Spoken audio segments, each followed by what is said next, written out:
मेरी माँ से कहा मैंने कि अब्बा ने जुल्म के खिलाफ आवाज उठाई, आज 26 साल से उन्हें जेल में देख रही हैं, मेरे चचा को जेल में देख रही हैं, मेरे भाई को, अपने बड़े बेटे को जेल में देख रही हैं। कल को मुझे इस लड़ाई में शहीद होना पड़े तो आंसू न बहाना। तो उन्होंने जवाब दिया कि तुम्हारे बाद मेरे 3 बेटे और हैं, और उसके बाद मैं अपना आंचल फाड़ कर इसको परचम बनाऊंगी, लेकिन अल्लाह के सिवा किसी के सामने सर न झुकाऊंगी।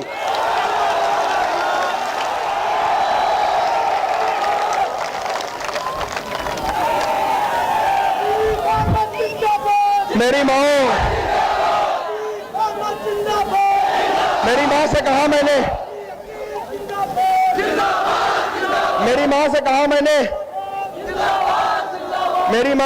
मैंने कि अब्बा ने जुल्म के खिलाफ आवाज उठाई, आज 26 साल से उन्हें जेल में देख रही हैं, मेरे चचा को जेल में देख रही हैं, मेरे भाई को, अपने बड़े बेटे को जेल में देख रही हैं। कल को मुझे इस लड़ाई में शहीद होना पड़े तो आंसू न बहाना। तो उन्होंने जवाब दिया कि तुम्हारे बाद मेरे 3 बेटे और हैं, और उसके बाद मैं अपना आंचल फाड़ कर इसको परचम बनाऊंगी, लेकिन अल्लाह के सिवा किसी के सामने सर न झुकाऊंगी। अब जरूरत हमें आपको है कि किसी की दलाली बाजारी न किया जाए, किसी का झंडा ना उठाया जाए। झंडा उठाया जाए तो अपना झंडा उठाया जाए, बात की जाए तो अपनी बात की जाए, किसी और गैर की बात न की जाए।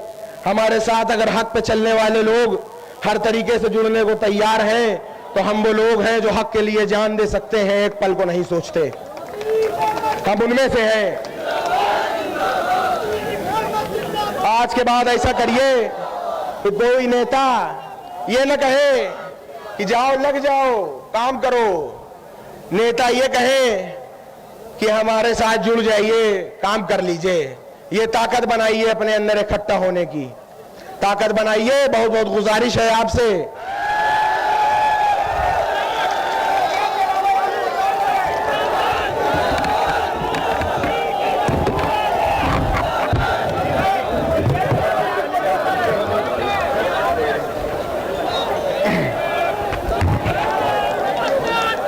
अस्सलाम वालेकुम और आदाब।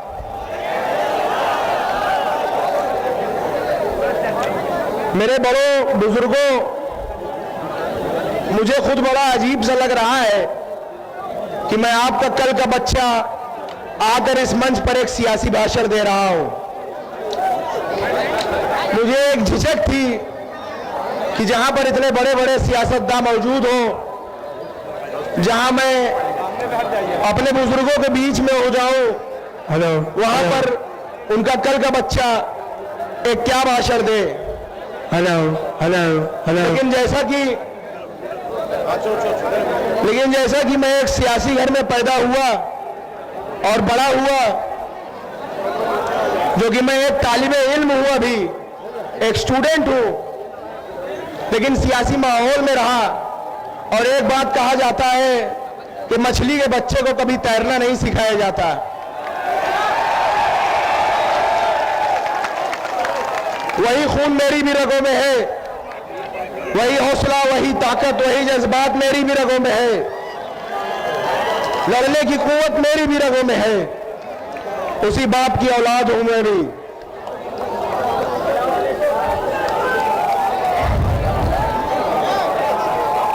मैं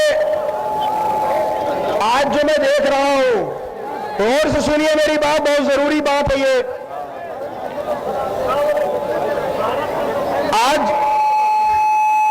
आज इतने दिनों से मैं देख रहा हूं और एक जमाने से देखता आ रहा हूं, और अपने अब्बा से बात करने के बाद, और उन्होंने कहा कि एक लीडर हिंदुस्तान में है, इतना अपडेटेड, इतना हाईली लर्नेड लीडर मैंने अपनी जिंदगी में नहीं देखा। इतना अप टू डेट रहने वाला लीडर मैंने अपनी जिंदगी में नहीं देखा। अमान, उसको दो। नहीं देखा। एक निजी वाकया बताऊं तो जब अब्बा जेल में थे, अभी गुजरात जेल में पहुंचे, उनको महज 2 साल से वो जेल में है गुजरात में। तो जब से वो गुजरात जेल में है, वो 2 ही चीज लाने को कहते हैं। एक अर्तुगरुल की सीरीज ले आ दो, कहते हैं कि एक अर्तुगरुल की सीरीज ले आ दो, और जनाब असदुद्दीन ओवैसी साहब की स्पीचेस ले आओ। यहां तक कि ये जुनून उनकी स्पीच को सुनने का कि जो जब सांसद थे उस समय के जो अब्बा के पीए थे, उनको दिल्ली में कहलाया कि जब मैं सांसद था और उससे पहले उस जमाने के जो असदुद्दीन ओवैसी साहब की स्पीचेस हैं वो मुझे पेन ड्राइव में करके जेल भेजो, ये तक कहलाया गया। तो जब मैंने अपने अब्बा की बात सुनी, असदुद्दीन ओवैसी साहब के बयानों को सुना, स्पीचेस को सुना, तो यह एहसास हुआ मेरा भी जो इल्म है, जो अक्ल इजाजत देती है, उस हिसाब से हमें समझ में आया कि हम आज तक ठगे जा रहे हैं, आज तक हम ठगे जा रहे हैं। जैसे कि कहा जाता है कि तुम्हारी फाइलों में गांव का मौसम गुलाबी है, मगर ये आंकड़े झूठे हैं, ये दावा किताबी है। समझ लीजिए कि इसी तरह से हम लोग ठगे जा रहे हैं और झूठ बोला जा रहा है।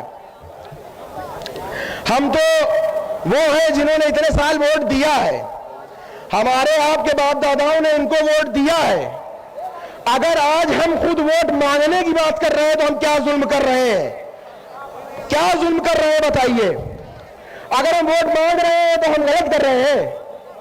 हमारे साथ अगर हमारे हिंदू भाई, मुसलमान सब साथ में है, हिंदू भाई है, सिख भाई है, ईसाई भाई है, उनको ये पार्टी अगर मौका देने की और उनको हिंदुस्तान को कॉन्स्टिट्यूशन पे चलाने में दखल देने की बात करती है और सबको लेकर साथ चलने की बात करती है, तो अगर हम आजादी के 75 साल के बाद अगर हम अपना हक मांग रहे हैं तो क्या गलत कर रहे हैं?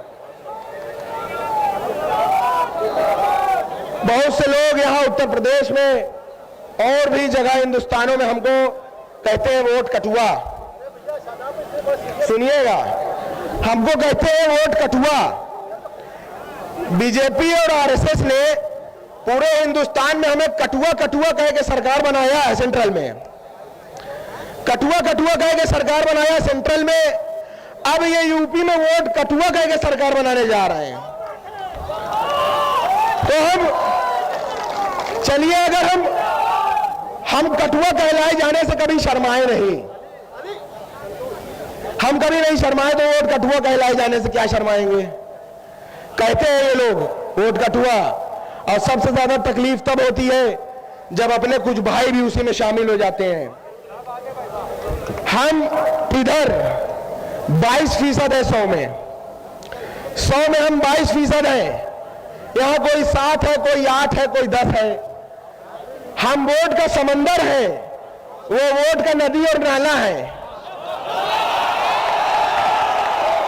हम वोट का समंदर है, वो वोट का नदी और नाला है। तो क्या कभी समंदर को नदी और नाले रास्ता दिखाते हैं? कि नदी और नाले आके मिलते हैं समंदर में, आके ये मिलते हैं हमें, ना कि हम इनसे गुजरते हैं। ये अपने अंदर एक एहसास लाइए, कभी किसी से कम ना समझिए। एक नारा रखिए कि हम पर क्यों कटुओं का नारा है, अरे 100 में 22 हमारा है। हम पर क्यों कटुओं का नारा है, 100 में 22 हमारा है। अगर मैं बचपने की बात करूं कुछ, तो मैं छोटा सा था, सुनिएगा। तो मैं छोटा सा था और स्कूल जाता था पढ़ने, तो देखता था दीवारों में लिखा होता था कि तेल लगाओ डाबर का, नाम मिटा दो बाबर का। और लिखा होता था कि मुसलमानों तुम्हारा स्थान पाकिस्तान या कब्रिस्तान। तो ये मैं सोचता था कि ये किसको कहने की बात कर रहे हैं। मैं स्कूल जाता था तो पढ़ता था कि बाबर तो एक राजा था, औरंगजेब एक राजा था, ये किसको इशारा करने की बात कर रहे हैं। बाद में मुझे एहसास हुआ कि ये हमें इशारा करते हैं, और यही लोग जो हमारी माँ बहन बेटियों को बेवा करने की बात करते हैं, अगले ही पल हमारे हिमायती बन के तलाक की बात करने लगते हैं। ये कहां करे वहां से बताइए, इन पे कैसे भरोसा करा जाए। आप खुद सोचिए कि एक तरफ हमारी मां बहनों को बेवा कर रहे हैं, दूसरी तरफ तलाक की बात कर रहे हैं। यकीन करने लायक है कि नहीं है ये लोग? आप बताइए। और हमसे बड़ा देशभक्त कौन है? हमारे पास चॉइस थी, चाहते तो जा सकते थे। कौन है हमसे बड़ा देशभक्त? चॉइस थी हमारे पास, जा सकते थे लेकिन रुक गए। हम वो नहीं है जो कराची चले गए, उनमें से नहीं हम रुक गए। चाहते तो चले जाते बाप दादा हमारे, लेकिन नहीं गए, रुक गए। और हमारी पुश्तें यही दफन होंगी इंशाअल्लाह इसी मिट्टी में। ये हमसे वफादारी का सबूत मानते हैं, वफादारी का सबूत मानते हैं ये लोग। और ये भी सुन लें कि जरूरत पड़ेगी तो इसी मिट्टी के लिए कुर्बानी भी देने को हम हाजिर हैं, कुर्बानी भी देंगे हम। और हमारा मजहब भी सिखाता है कि जहां रहो उसके वफादार रहो, वफादार रहना जरूरी है।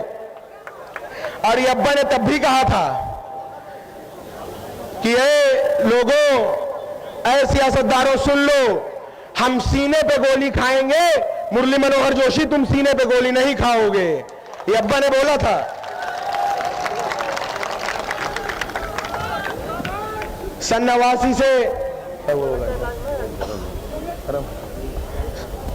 89 से तारीख है कि आज तक किसी दंगे के वजह से, दंगे की आग के वजह से इलाहाबाद के आसपास का घर कभी किसी ने जलाया नहीं। ये तारीख गवाह है खुद में कि हमारे वालिद जब से विधायक बने तब से किसी दंगे ने किसी के घर को जलाया नहीं। आखिर जब घर जलाना हुआ तो सबसे पहले हमारा घर जलाया, हमारा घर तोड़ा, हमारा घर पूरा तोड़ के एक कर दिया। और ये तोड़ के ये हौसला तोड़ना चाहते हैं, इस बात को समझिएगा। ये कुछ कर ले, इन्होंने घर हमारा भले तोड़ा लेकिन उन्हें हमारा हौसला नहीं तोड़ा, हमारी हिम्मत नहीं तोड़ी। वो बस एक ईंट की दीवार ही पहचान पाएंगे, बस न बसा न पाए एक घर जो वो घर के जान पाएंगे। हमारे हौसले की छांव में एक शहर बसता है, मेरे बच्चों को भी टूटी छतों का डर नहीं होता।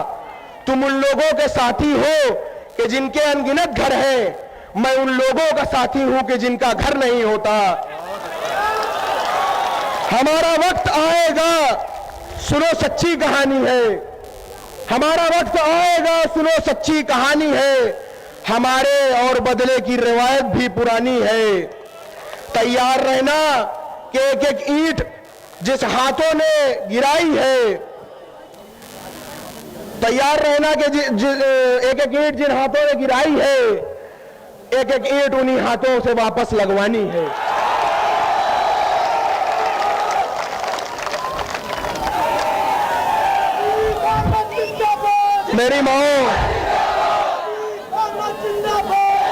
मेरी माँ से कहा मैंने,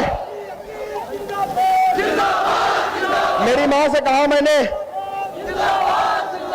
माँ से कहा मैंने कि अब्बा ने जुल्म के खिलाफ आवाज उठाई, आज 26 साल से उन्हें जेल में देख रही हैं, मेरे चचा को जेल में देख रही हैं, मेरे भाई को, अपने बड़े बेटे को जेल में देख रही हैं।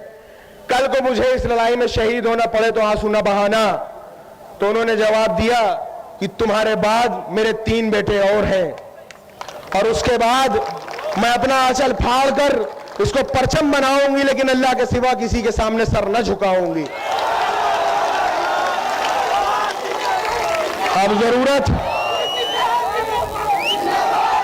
अब जरूरत हमें आपको है कि किसी की दलाली बाजारी न किया जाए, किसी का झंडा ना उठाया जाए।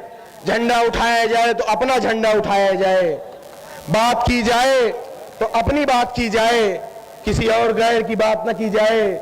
हमारे साथ अगर हक पे चलने वाले लोग हर तरीके से जुड़ने को तैयार हैं तो हम वो लोग हैं जो हक के लिए जान दे सकते हैं, एक पल को नहीं सोचते। हम उनमें से हैं।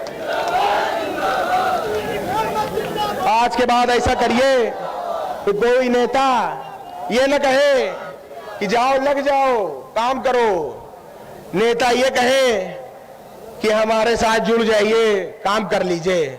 ये ताकत बनाइए अपने अंदर इकट्ठा होने की, ताकत बनाइए। बहुत बहुत गुजारिश है आपसे कि इस संगठन को मजबूत करिए।